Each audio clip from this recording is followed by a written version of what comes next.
This video is sponsored by Squarespace. Whether you need a domain, website, or online store, make it with Squarespace. It's not even 2018 yet and we've already seen lots of images, renders, as well as video leaks of the Samsung Galaxy S9.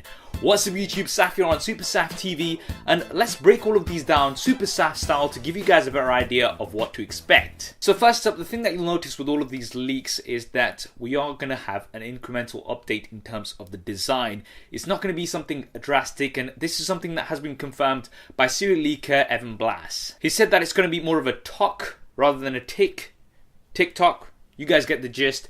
And this is not necessarily a bad thing because the S8 and the S8 Plus are some of the best looking smartphones of 2017. I don't think anybody can deny that. The premium metal frame with the curved symmetrical glass panels on the front and back make these devices look very unique, and having an incremental update of these is something that I guess a lot of us were expecting anyway. But if you are expecting a drastic design, then I'm afraid you will be disappointed. Now, some rumors are pointing towards even smaller bezels than we already have, and these developed after we saw some graphics on the Samsung Sound Camp app. Based on this, we should be getting smaller bezels on the bottom, which would look pretty good but not symmetrical like the previous S8s have been. And a lot of experts have written off these rumors and have said that the bezels will be very similar to what we've got on the S8 and S8 Plus. Now, based on the image leaks, the biggest design change that we should be expecting will be on the back of the devices. It looks like we are finally going to be getting a fingerprint scanner in a more accessible position than what we have had on the S8 and S8 Plus. And realistically speaking, this has been the biggest criticism from users, including myself,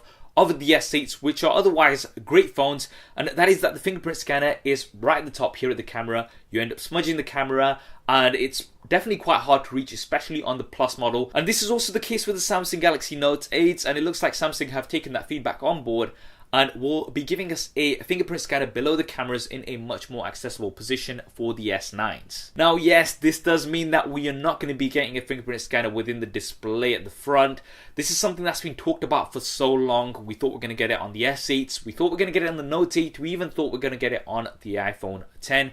But it looks like that technology is still in its infancy and it's not at the level yet where it can be rolled out on flagships. So it looks like this is something we may be getting on the Samsung Galaxy Note 9, but not on the S9s as yet. Now, with the S8 and S8 Plus, they are practically the same device other than the size difference. But based on the leaks that we've seen, it looks like we are going to be getting a big difference between the S9 and the S9 Plus, and that is in terms of the cameras. The S9 coming with a single camera, the S9 Plus coming with a dual camera setup. Now, we've seen a dual camera setup on the Samsung Galaxy Note 8, which works absolutely great. It looks like this setup is going to be carried over on to the Samsung Galaxy S9 Plus, but not the regular S9. Kind of what we see with the iPhone 8 and 8 Plus, so it might give you more of a reason to go for the S9 Plus as opposed to the regular S9. Now, the cameras will be improved in other ways as well compared to last year, and that is because this year the S9 and S9 Plus will be coming with Qualcomm's Snapdragon 845 processor. There's also going to be an Exynos version for certain markets,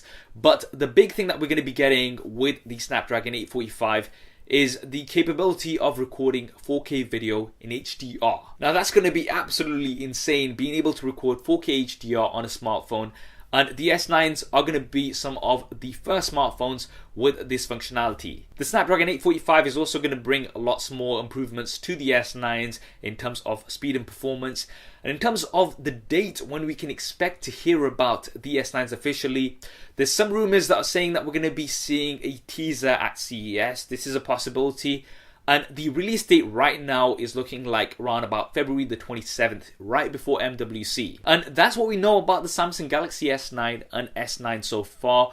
Obviously, as more leaks and rumors start to develop, we'll be doing more coverage of the S9. So if you want to see those first, then make sure you have subscribed and switch on notifications. Now, as mentioned at the start, this video is sponsored by Squarespace. So if you want to build a great website quickly and easily, then Squarespace is for you. It's an all-in-one platform and you don't need to know any code or have any web design experience. You can just use one of their many templates as a starting point and expand on it with their easy-to-use interface. And if you do get stuck, then they have great 24/7 customer support. I've built my website using Squarespace and you can check that out for inspiration. And if you want to build your own website, then visit squarespace.com/SuperSaf or click the link in the description below, and that's going to give you a free trial as well as 10% off your first purchase of a domain website. So guys, that's it from me. What do you guys think of the S9 leak so far? Definitely drop me a comment below and let me know. I hope you enjoyed this video and found it useful. If you did, then please do hit that thumbs up button for me.